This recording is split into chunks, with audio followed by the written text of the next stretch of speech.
And when people choose to overlook context clues, nitpick at the words, and to overlook the message, when people are intentionally trying to misunderstand you, it's because they do not want to understand you.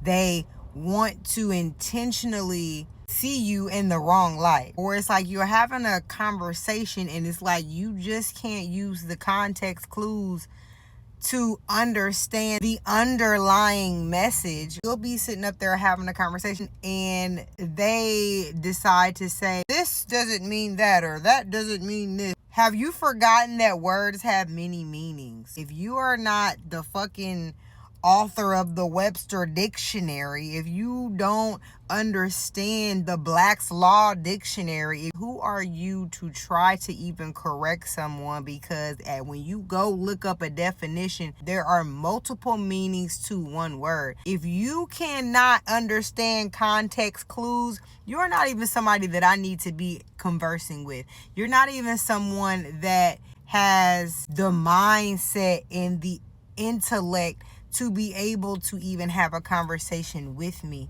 Sometimes you say things for a lack of a better word because it may not come to you in that moment, but because of in the context of what we're talking about in conversation, you should be able to pick up those context clues to understand the underlying message. This is how you know when people want to relate to you and when they don't. When people don't want to relate to you, they want to find every reason why, what you said didn't make sense. When you're having a conversation and they try to correct your grammar, these are just all tactics. They're called ad hominems, and people will utilize these mechanisms in order to try to beat you in an argument, in a conversation. It's like when you're someone that doesn't converse to have debates or argue, it's more just like, I'm just trying to give you a perspective to understand my mindset, where I'm coming from. It should be like that, vice versa. But a lot of times people are in this competitive nature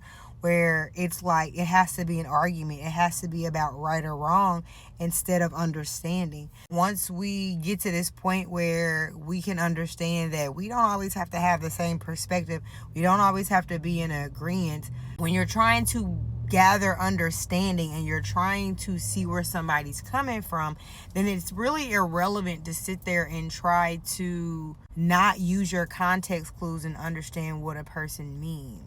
I peep game when people do it because I know, okay, this is not somebody that's really trying to understand me. This is somebody that's trying to one up me.